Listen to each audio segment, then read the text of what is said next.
going to start here, jumping right in. So we've been talking about solving systems of equations or inequalities for the last several days. We're going to continue doing that, but we have to take a slight detour in order to kind of build up the infrastructure, I guess, to speak, in order to kind of continue doing this. Okay? So we're going to develop like a new kind of mathematical object that we can do algebra with. And then eventually we'll kind of circle back to this being an object that we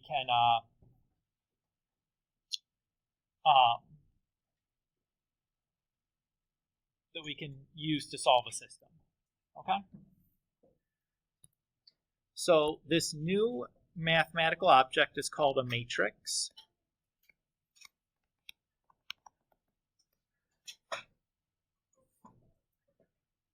And the plural of matrix is matrices.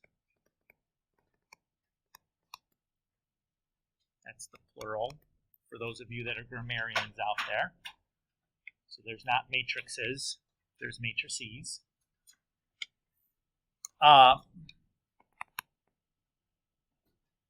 So this is just a rectangular array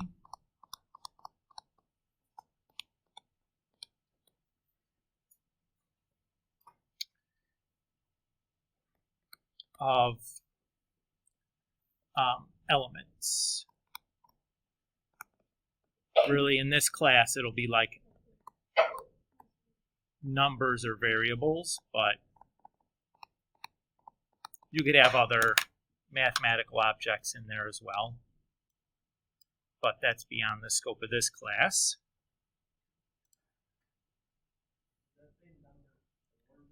Yeah.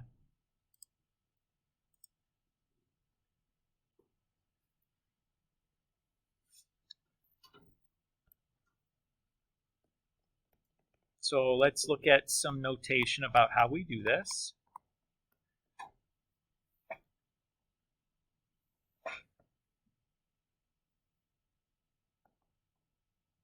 So typically we name a matrix with a capital letter.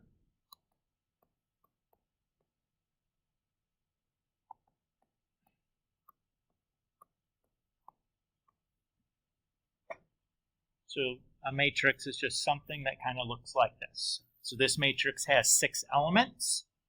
It has the numbers 1, 2, 3, negative 3, 0, 6. This matrix has 2 rows and 3 columns. So the rows go left and right and columns go up and down. Is everybody okay with that idea? Okay. Now, when I write my matrices, I'm always going to use the square brackets like this.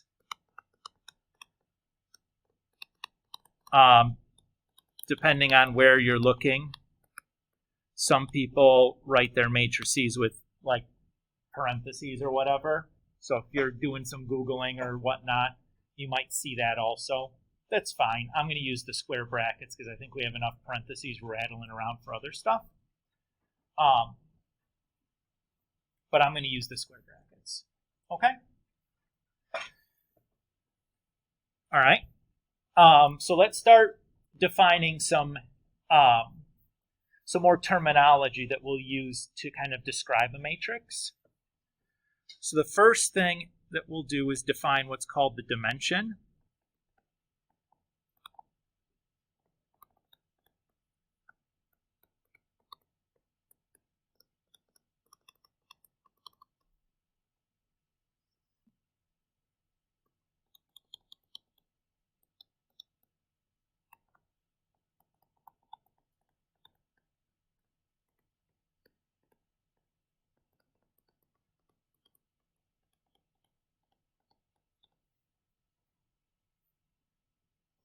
So when we write the dimension of a matrix, we'll indicate the number of rows by the number of columns, like we would describe, the size of a room.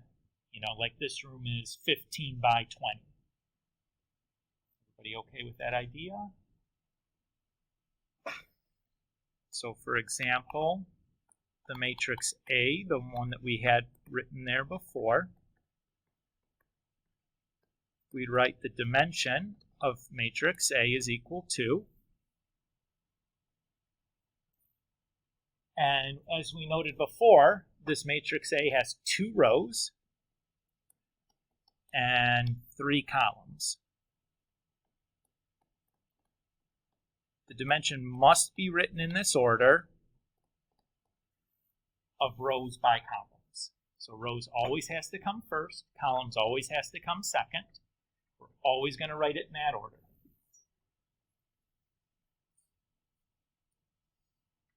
So far, so good? Mr. Colleague, I can't see the screen. Oh my goodness, Janet. Sorry about that. Good. Let me fix that somehow.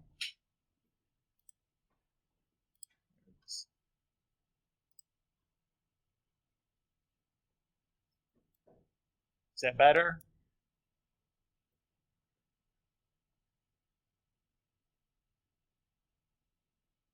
Janet, you're good now? Yes. Okay. Thank you. You're welcome. Okay. So we have that. Everybody's, we're okay? I'm going to just do this for a second so that Janet can catch up. And we'll just talk for a moment. So we have this new mathematical object called a matrix. It's just a rectangular array of numbers, or maybe variables could be in there. And we've described one attribute of a matrix is this dimension, the number of rows by the number of columns, basically describing the shape of it, right? Now, the next thing we might ask is, okay, what if I want to talk about one of these specific elements inside the matrix? Like, what if I wanted to talk about,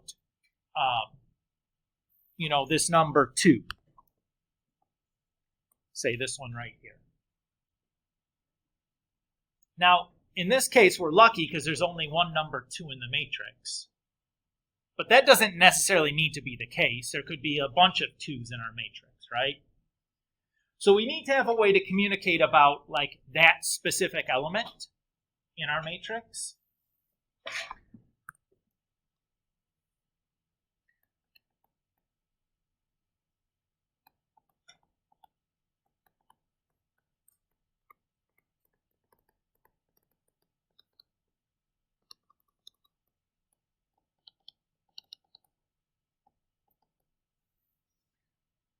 So if we're talking about a specific element in matrix A, we're going to refer to it as a lowercase letter a. Since the matrix was the uppercase A, we'll use the lowercase version of the same letter. And we'll indicate its position as the subscript. So the position is going to be what row it's in and what column it's in. Will be the 2 numbers in the subscript. So if we go back up to here, for example, that number 2 is in the first row and the second column. So we'd refer to it as A sub 1, 2. Is everybody okay with that? Joe?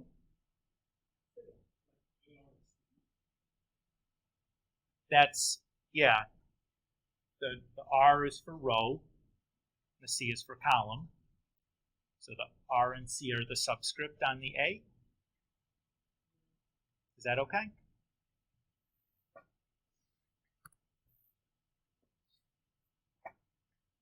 So, yes, Maddie.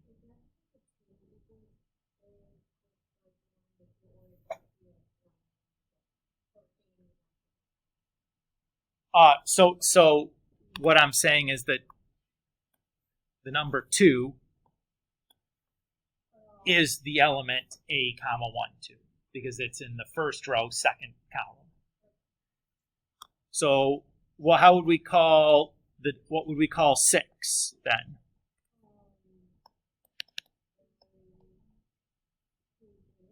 Very good. We'd call 6A23 because it's in the second row and in the third column.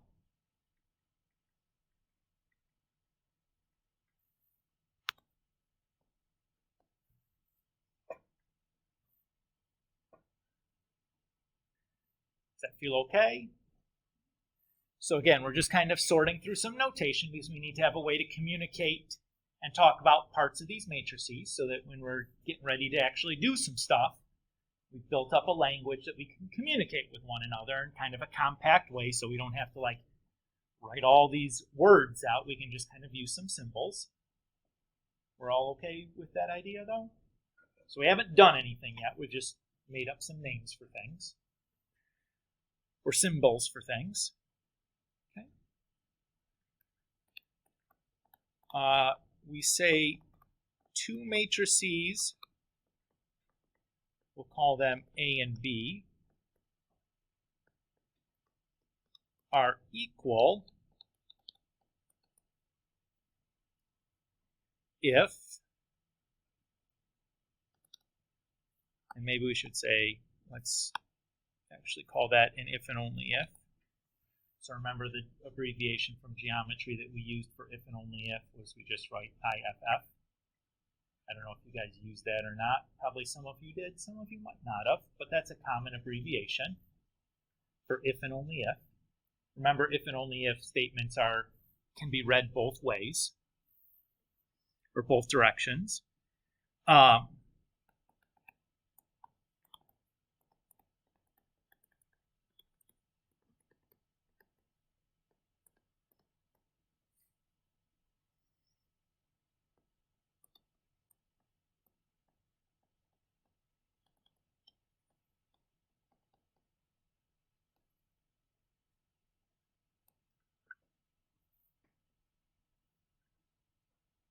So we say that these two matrices, A and B, are equal if and only if their dimensions are the same and the elements are in the exact same locations and have the exact same value.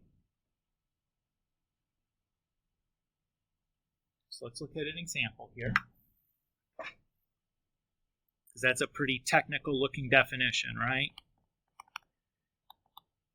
It's a pretty result when we actually go and look at the thing. So let's say matrix A is this, and matrix B is this. Are these two matrices equal? No, why not? Well, their dimensions are different, right? So they can't be equal.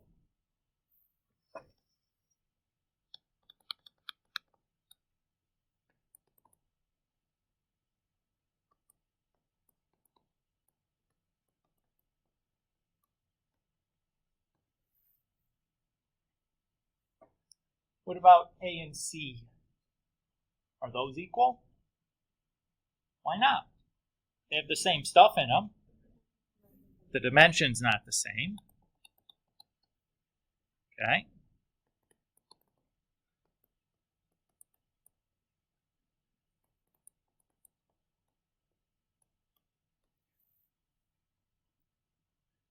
What about A and D? Are those equal? No. Why not? The elements are not in the same locations, right? Here, 4 is equal to A, 2, 3. But down here, 4 is equal to D, 2, 1. Right? Everybody's okay with that?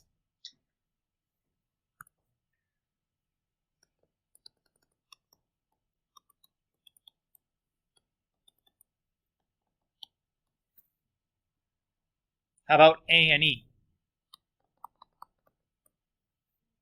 Yes. So the long and short of it is for two matrices to be equal, they must be completely identical, right? Everything about them has to be the same.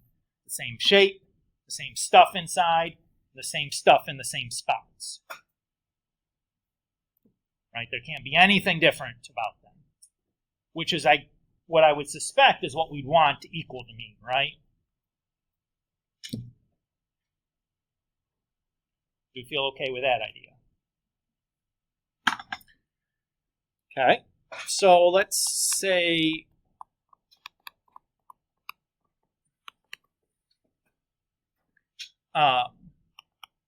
we have this.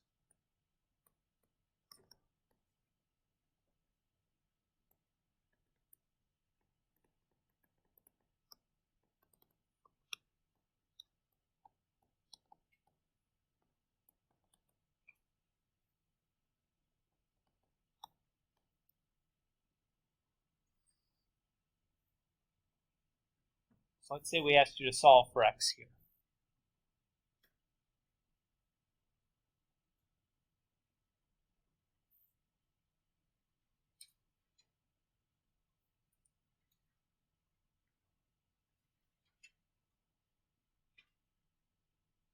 What does this really entail us doing? Well, since these two matrices are equal, I know that this element must also be equal to this element, right?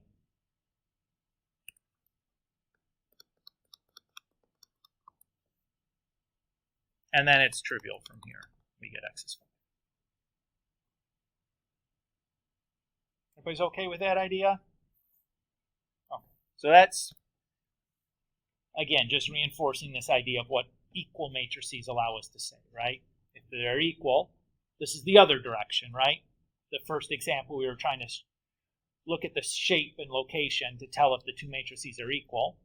In this problem, we're using the fact that the two matrices are equal to set elements equal to each other, right? So it's kind of using the reverse definition, or the reverse of that definition, which we can do because it's an if and only if definition. Okay. So far, so good? Nothing too complicated yet, I don't think, right? It's a little bit of symbol heavy, but that's okay. We can handle the symbols. All right. So let's start talking about operations on these matrices. So we're going to develop ourselves a kind of algebra that we can do using matrices.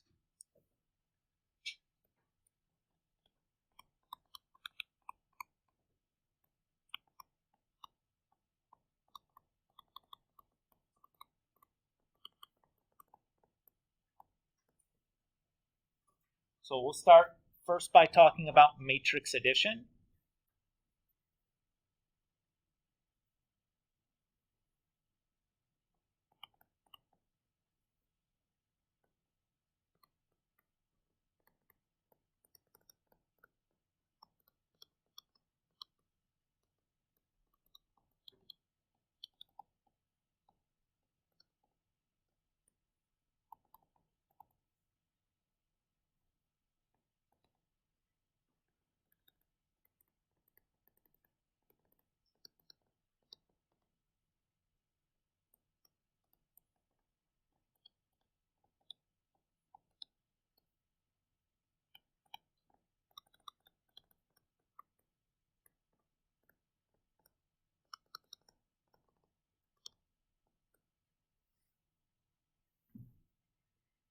Okay. So for matrix addition, for two matrices, A and B, A plus B is defined if and only if the dimension of A is equal to the dimension of B. And then to do that addition, we're going to do it what I call component-wise, which means that you're just going to add up the things that are in the corresponding locations.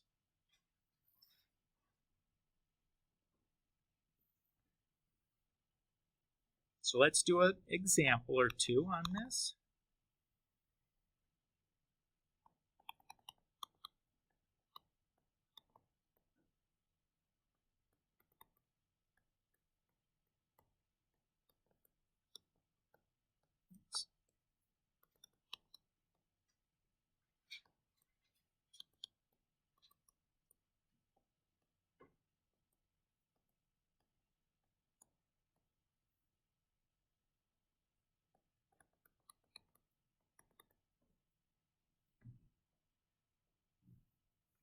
Okay. So let's say we have the matrices A and B as I've indicated here.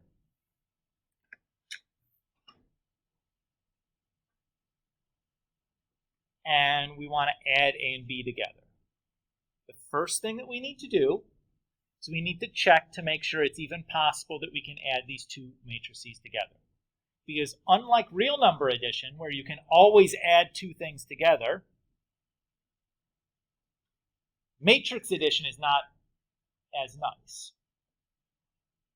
So to check to see if we can actually do the addition, we have to check to make sure the dimensions of these two matrices are the same. Do these two matrices have the same dimension? Yes, right? So this is a 3 by 2, and this is a 3 by 2. So we know we can add them together. So the way that we're going to add them together is we're going to add the corresponding pieces together. So my first element in my new matrix, A plus B, is going to be the result of getting 3 plus 5, or 3 plus 2. Oh, I wrote a 5 there.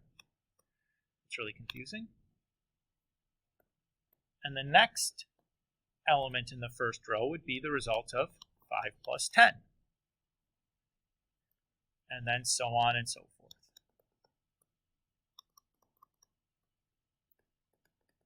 This is working just like we'd hoped it would, right? Very straightforward. We're just adding the corresponding parts together.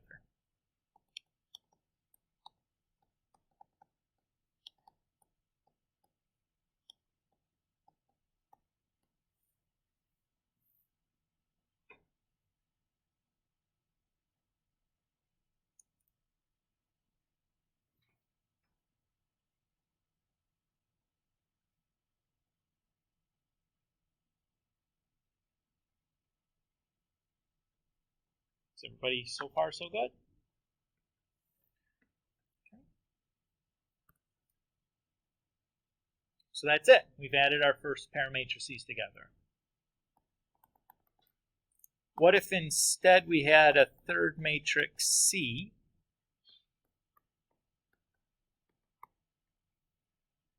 and I wanted to do A plus C?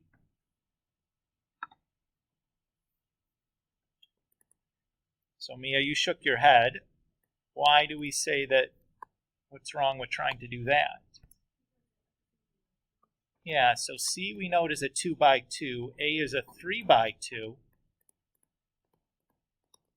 So we can't do this problem. We write that this matrix addition is undefined.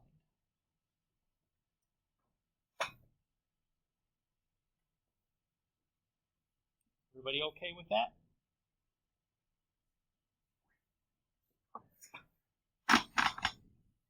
Okay.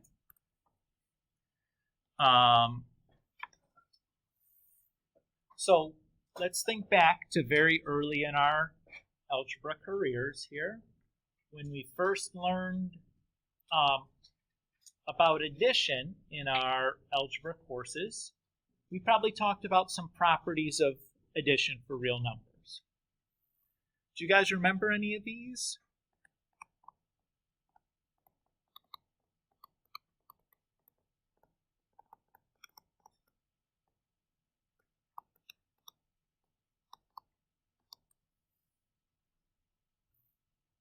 Let me give you a hint to jog your memory.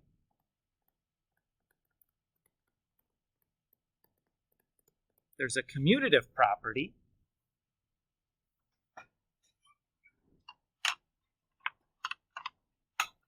Does anybody remember what the commutative property says?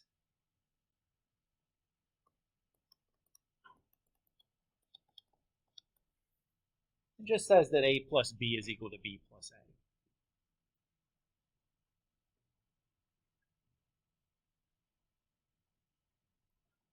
Does this hold for matrix addition? Be careful.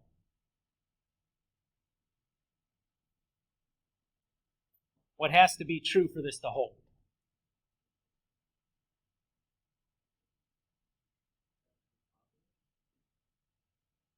No.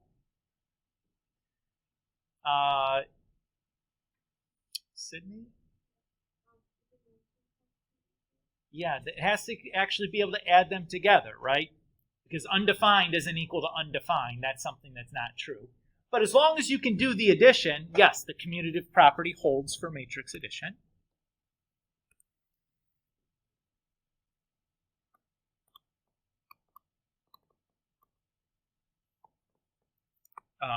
Let's write it this way. So we have a commutative property for matrix addition.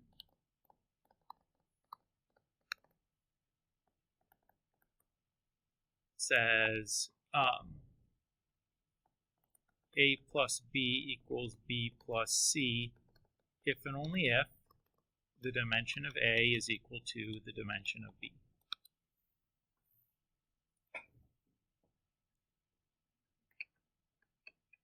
Is everybody okay with that idea? So again, basically the same as real number addition, right? As we'd hope it would be.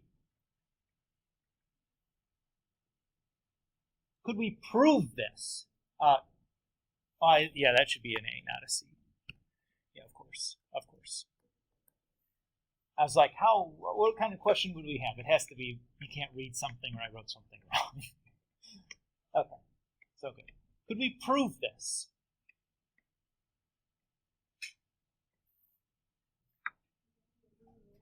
So we'd have to be a little bit careful. And really for our purposes, I would say that proving it generally would not be realistic, but proving it for a matrix of a specific dimension would be doable.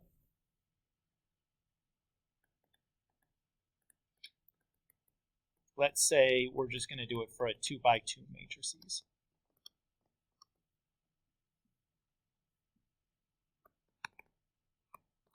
So to do this, we'll define a matrix A.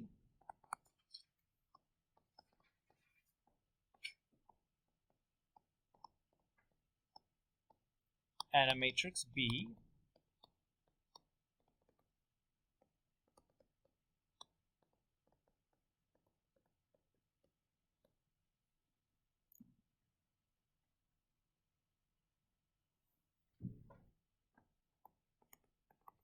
So A plus B then would be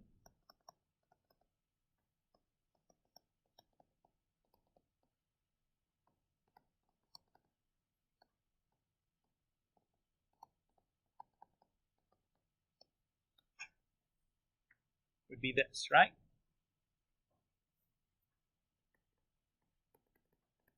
And then B plus A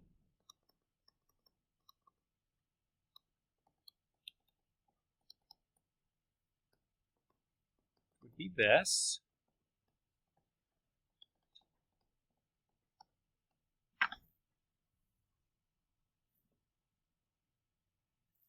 Everybody okay with that notion?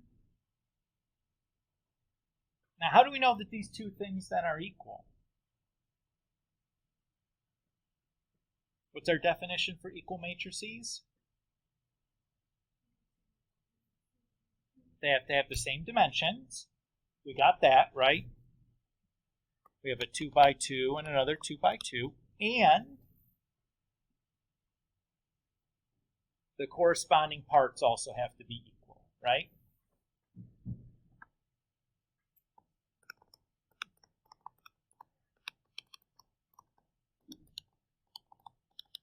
So we have that part, the dimensions being the same. And then we would need to be able to show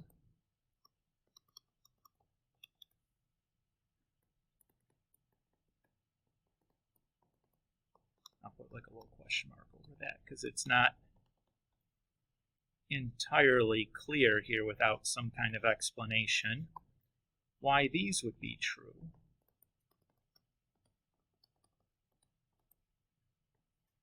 This is the other part that we would need to show that the two matrices are equal.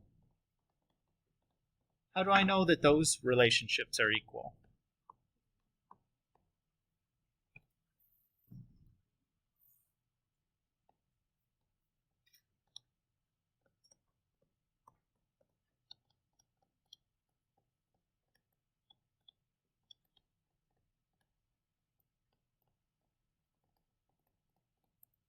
That's true by the commutative property for real number addition, right?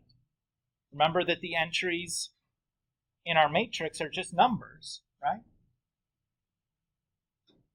So these are just real numbers. A11, B11 those are just two numbers like 4 and 7 or something.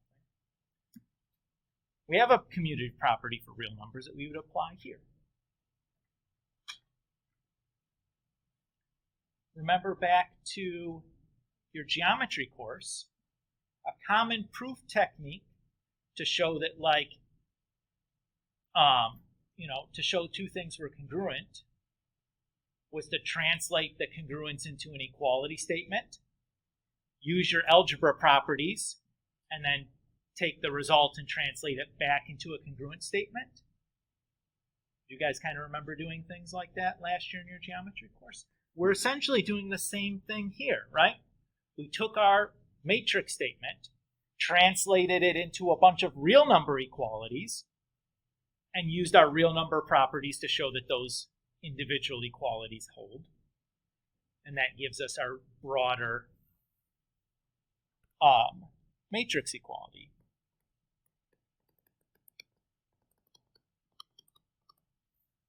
And we're done.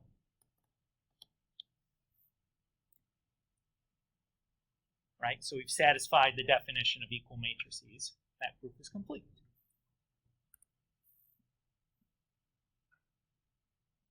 Okay? We're not going to prove any more of these, but I just wanted to give you an idea of what that would look like and draw a similarity or an analogy to something that, like a technique that you used in your geometry courses, right? So it's really the same idea that you did before. Like all proof, a lot of proof is very similar structure-wise, even though the individual symbols you use and whether you write it as a algebraic proof or geometric proof with the 2 columns and the justifications, that can change, but the logic here is the same as a lot of the same proof you did last year in geometry, right? Okay. What's another real number property that you guys know about?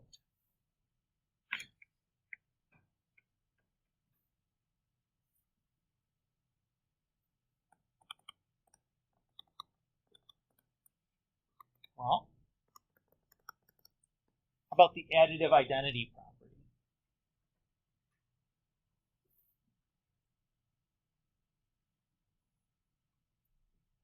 What this says is that there is some special number that when you add any number to that, it just returns the same number.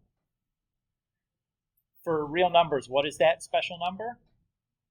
0, right?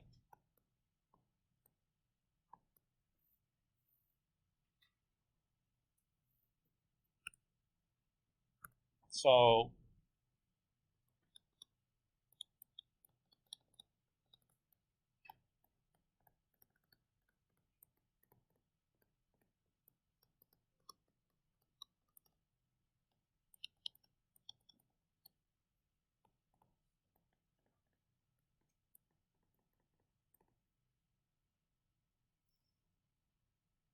what the additive identity for number says is there exists a unique number, in our case it's 0, such that a plus 0 is equal to a for any a, right? Doesn't matter. And I guess really we should probably do that, show that it's commutative, or say it's commutative also, but that doesn't really matter. You guys know. We already proved we already assumed commutativity earlier for real numbers, so I guess I probably don't really need to do that. So now let's think about matrices. Is there an additive identity matrix?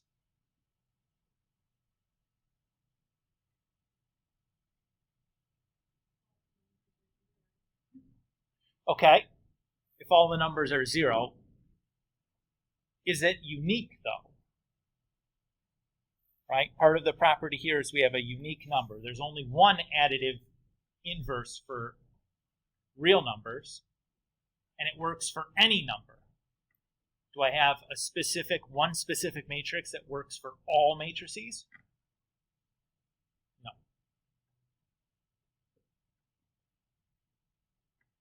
That's okay, though, because we'll just modify our definition or property to kind of fit what we have.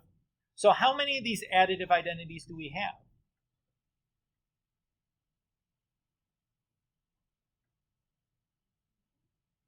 Okay. We have infinite, sure, because we have one for each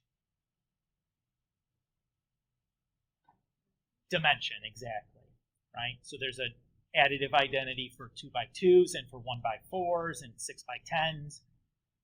Now it's constructed the same way. It's a matrix full of zeros, but it's not unique, right?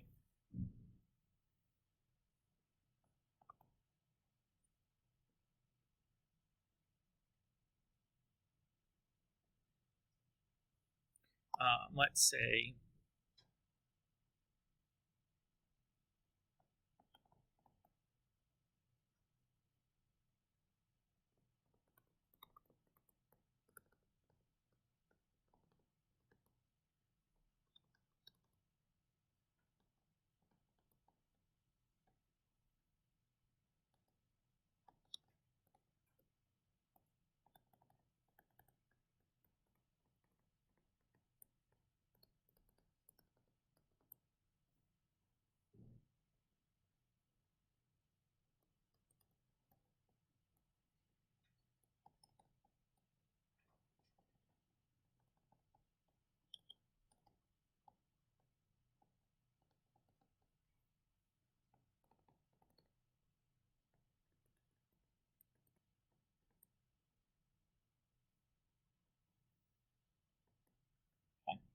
so for a matrix A with dimension R by C,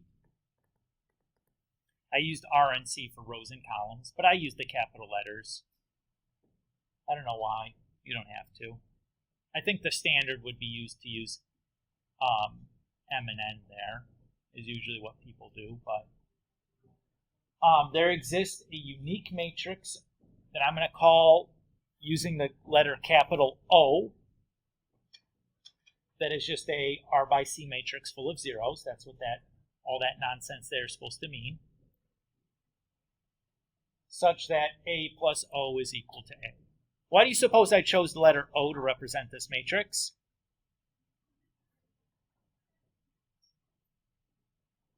It's obvious. Because it looks like a zero. And what is it acting like? It's acting like 0. So why not pick the letter that looks like the number it's acting like? Right? Just to make it easy for everybody. Are we okay there? Okay. Another important additive property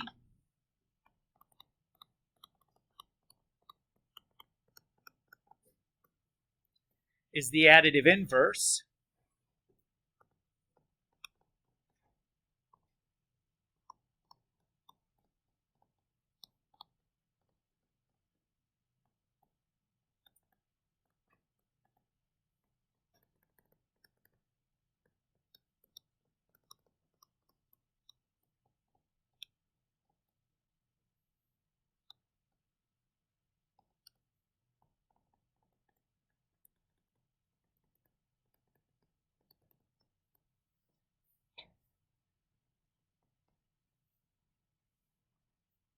So the additive inverse property says for each real number A, there exists a unique number B such that A plus B is equal to B plus A, which is equal to 0.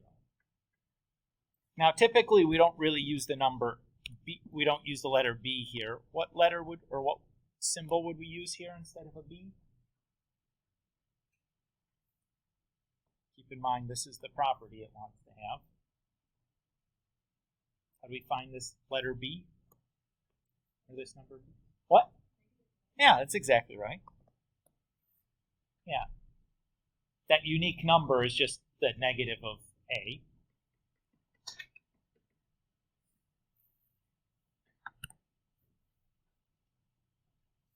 Now, is this going to hold for matrices?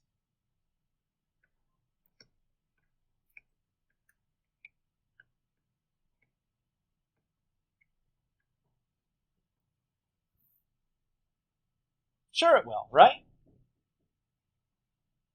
Given a specific matrix, I can create its inverse by just taking a matrix of the same dimension whose entries all have the opposite sign, right?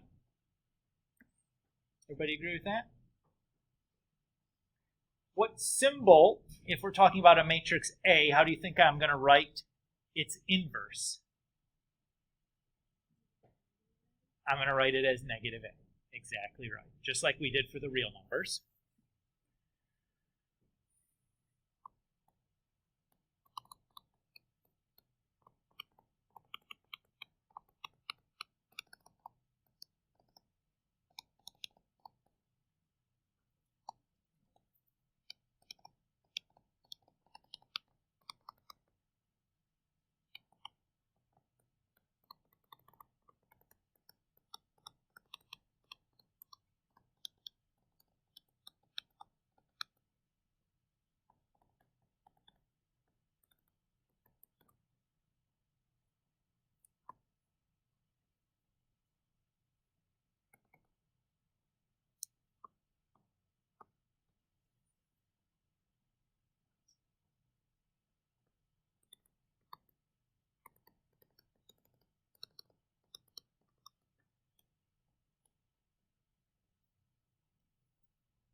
And maybe we should say corresponding entry.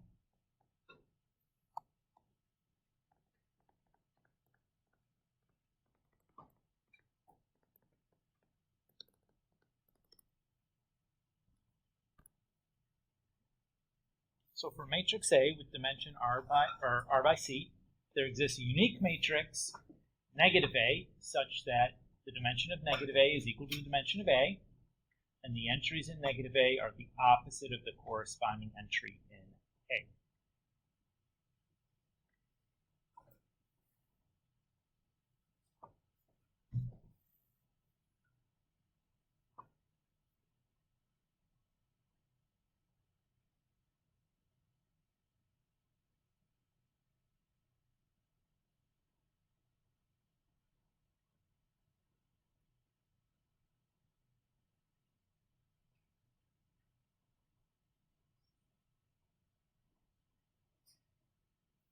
Everybody's okay with that idea? Huh? So this brings us to needing to define a new matrix operation. What do you think this new one's going to be?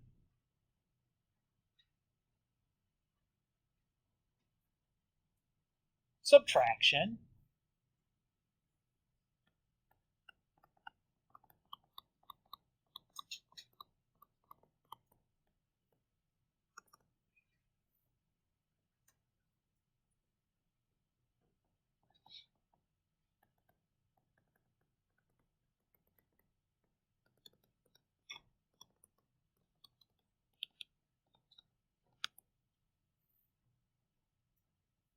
And we're going to define matrix subtraction almost identically to how we defined real number subtraction by just adding its additive inverse. Now, would we actually do this to do matrix subtraction? I wouldn't, but it's a convenient way to define it, right?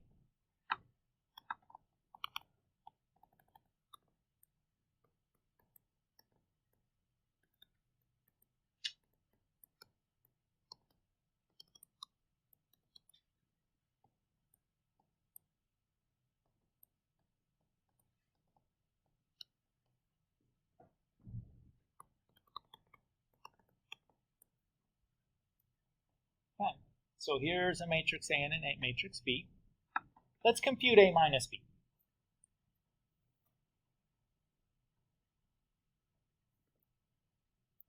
So I just do 2 minus a negative 1, 1 minus 3, 5 minus 6, negative 3 minus 0, 1 minus 2, negative 2 minus negative 5. So I have 3, negative 2, negative 1, negative 3, negative 1, positive 3.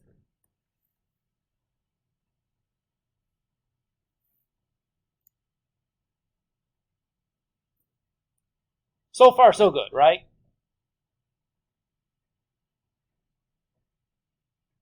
Okay.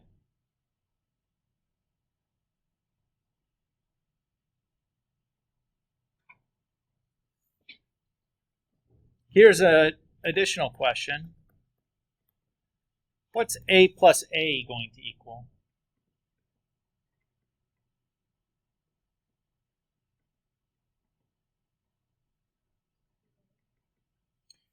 Two A, huh? So really it would be like 4, 2, 10, negative 6, 2, negative 4. And you want to call this the same thing as 2 times A. Is that what you're saying, Sydney? And didn't you say 2A? Oh, that was you. My apologies. It's hard to see who's making the noise when the masks are on. You guys are in like a straight line for my sight, so I just knew it was coming. Yeah, hi friends. That's what we're saying though, right? Sure. Okay. So so we could certainly get this 2A by adding up A and A again, right? Or we could have gotten it by multiplying 2 to each of these entries, right?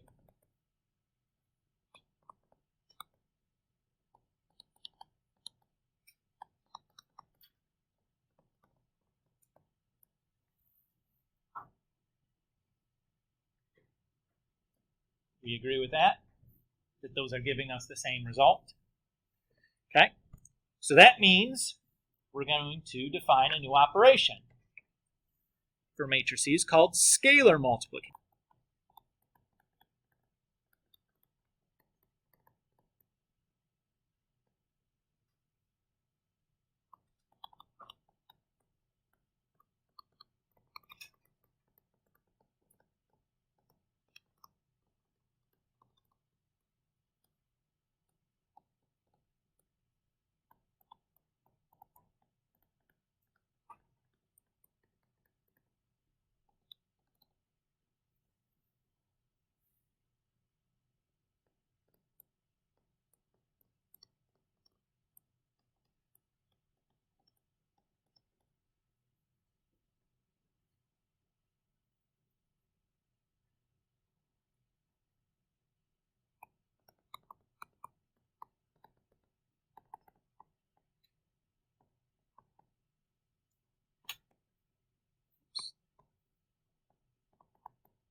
So what are we saying here to do scalar multiplication? If I multiply a matrix by a real number, I just multiply all the entries in the matrix by that same real number. That's all we're saying. What does this kind of remind you of? Kind of looks like a little bit like the distributive property, right?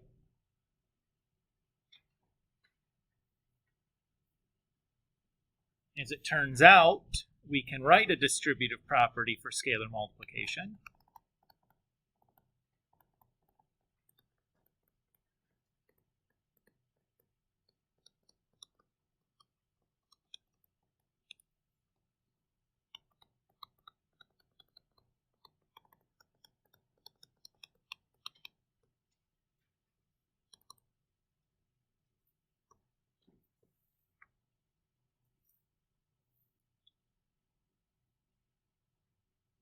So that's what it would look like. Now, is that exactly right? Or am I missing something here?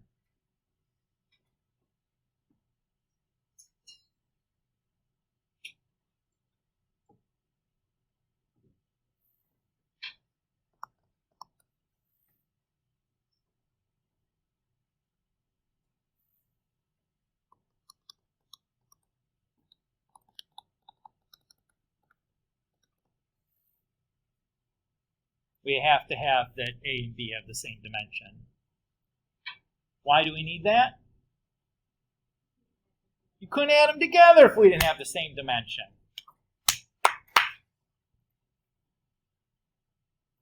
So again, hopefully we're seeing over and over again this making sure the dimensions are matching up on these matrices is very important before we start diving into these matrix operations.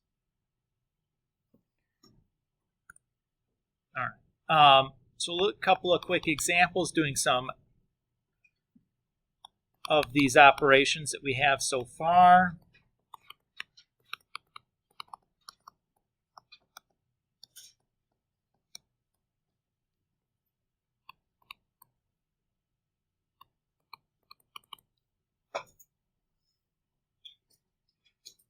So let's say I want to do 3 times A.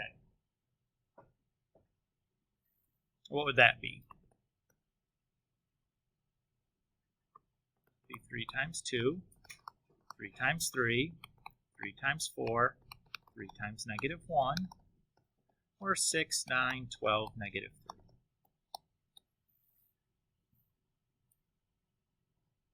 Everybody okay with that? Can I stop writing down that intermediate step when we're doing these? Unless it's like clear there's a bunch of stuff going on. We're all good with what we're doing here. Okay. Just checking before I start doing it.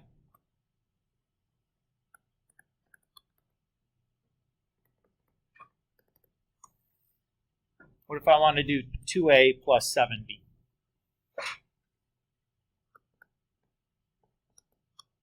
Well, there's 2A. There's 7B.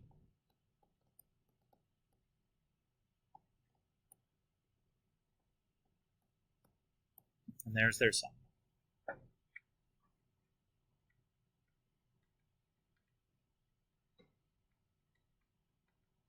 You guys all agree with that?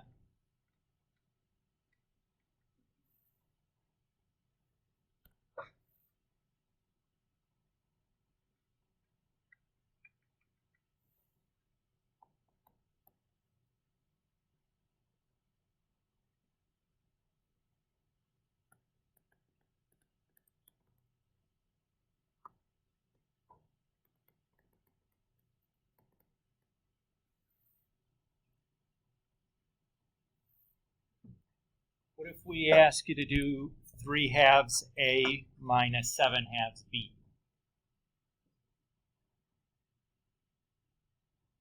Going to end up with a lot of fractions in here potentially, right? Is there a way that I can make this a little bit easier to deal with?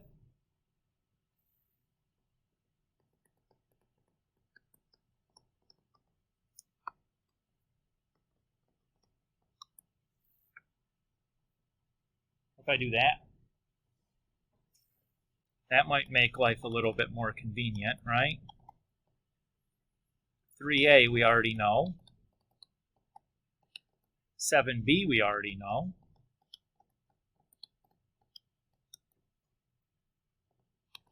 So when we add them together,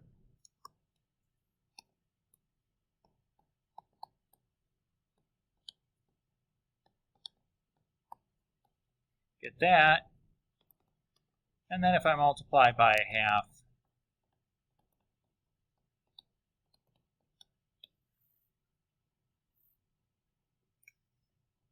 might make life a little bit more convenient, thinking about it in that direction, where you don't really have to add any fractions that way, right? Did you have to do it that way? No. but we mentioned that distributive property and just wanted to mention another way in which we could use it to make life easy for us.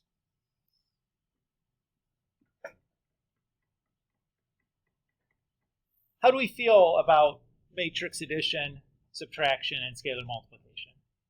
These operations should feel pretty easy, right? Okay. That's good. The next matrix operation is not so nice or so intuitive.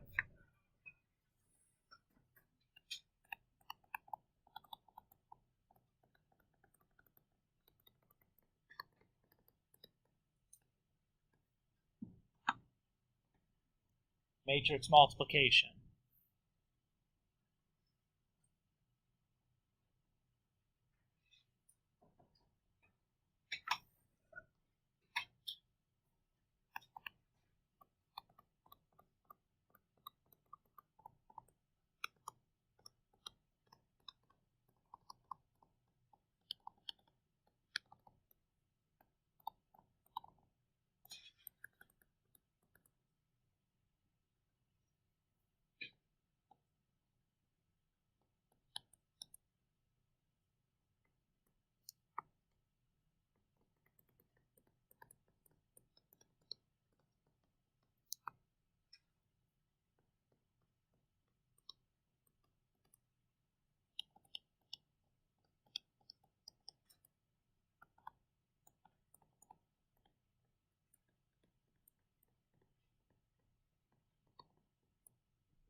So the first part, the product of two matrices, that is A times B, that product is defined if and only if the number of columns for A is equal to the number of rows for B,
this should really, hold on a second here.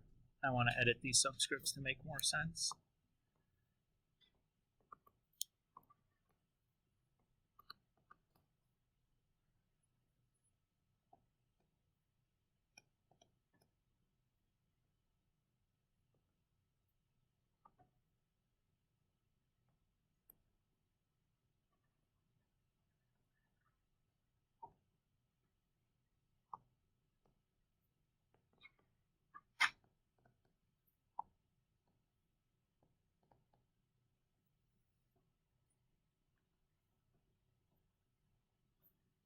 So this is kind of cryptic. So let's do some examples here right away to kind of help reinforce and cement what it is that we're doing.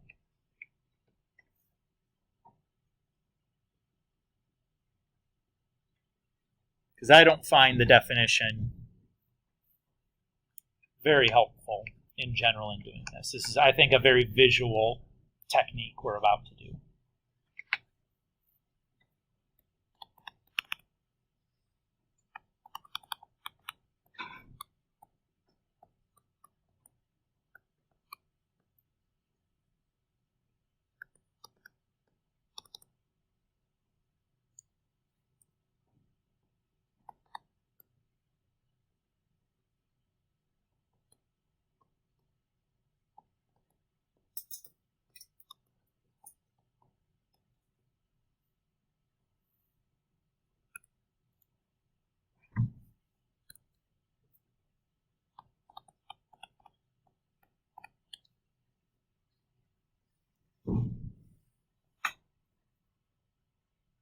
Okay.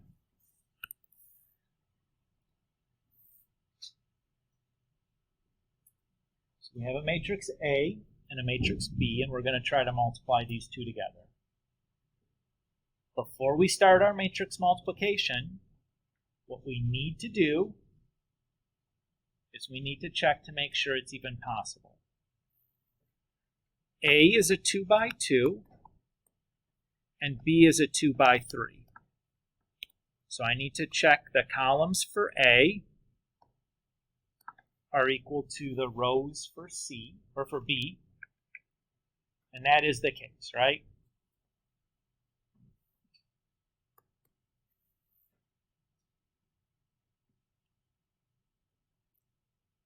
Is everybody okay with that? This is the way that you want to remember this. Multiplying two matrices is kind of like falling in love. If you have two people, they can look different on the outside, but they are going to be kind of the same on the inside. And when two people fall in love and have a child, that child is going to look a little bit like one person and a little bit like the other person. And that's your story for remembering how to multiply, or when we can multiply two matrices. Isn't it cute? No. It's a love story. You know what? I'll let you guys work on that for me. I just want, just name some character after me.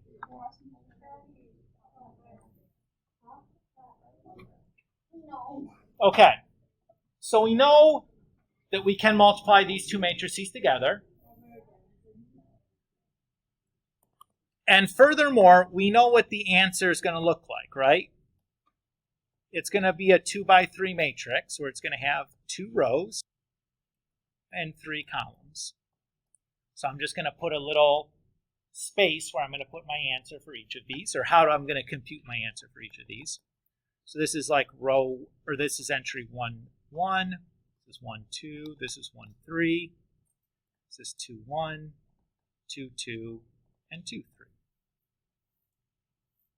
And I'll show you why I'm bothering to do all this. It's just to help you guys understand the process that I'm going to use. So you don't really need to do this every time unless it helps you, and then you're welcome to do it. Or you're welcome to start doing it once you kind of get the hang of it to stop. But I'm only including all this extra infrastructure so it's maybe a little bit more clear how I'm doing the matrix multiplication. Okay. I'm going to erase my love marks here.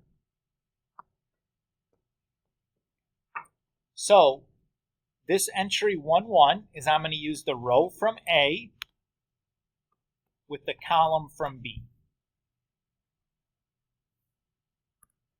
So I'm going to do 3 times 1 plus 2 times negative 3.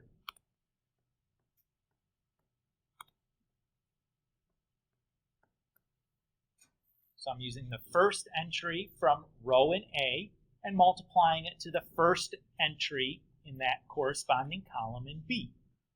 And then I'm doing the second thing in the row times the second thing in the column and continuing on that pattern. Is everybody okay there? Now the next spot, I'm going to be using row 1, but I'm going to be using column 2. So I'm going to have 3 times 2 plus 2 times 1. Again, the 3 and the 2 are the same.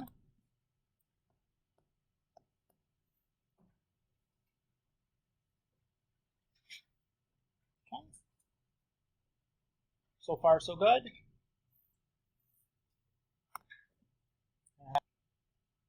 1 and 3.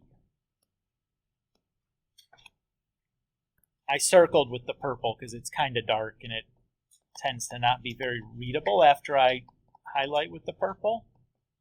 That's the only reason I did that, instead of just highlighting over it. I'll just do something like that.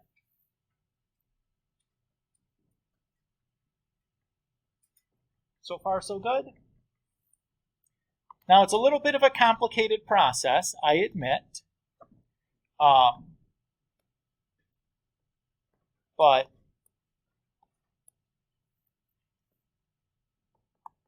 once you've got the hang of it, it goes quite quickly.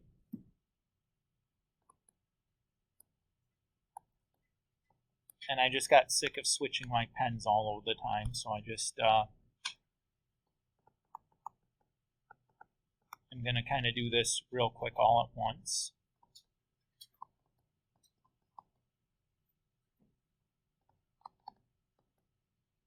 Oops.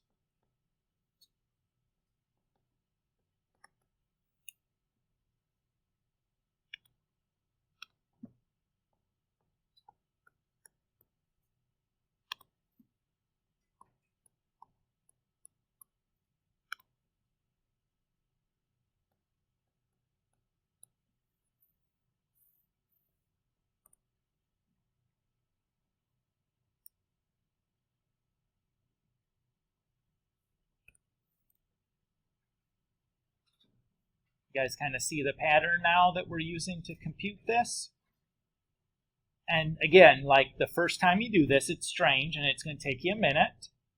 But each time you kind of get the hang of this, it goes quicker and quicker, and it's not so bad once you kind of got it. It'll go pretty quickly. But you need to be careful there in the beginning. Okay? So now all we have to do is simplify. So 3 times 1 is 3. And 2 times negative 3 is negative 6. So my first entry is negative 3. 3 times 2 is 6. 2 times 1 is 2. 6 plus 2 is 8. 3 times 4 is 12. 2 times 0 is 0. So my next entry is 12. Negative 1 times 1 is 1. 3 times 0 is 0. So the entry is negative 1. Negative 1 times 2 is negative 2. 0 times 1 is 0, so the next entry is negative 2. And then negative 1 times 4 is negative 4. 0 times 0 is 0, so my last entry is negative 4. Sid? Because that's a negative 6. You just couldn't see the negative sign because it was so faint. 2 times negative 3 is negative 6. Is that okay? Okay. Just checking. Like, perfectly good to ask about. Like, the negative sign is hard to see there. What do you guys think? Okay with this so far? Okay. What if I ask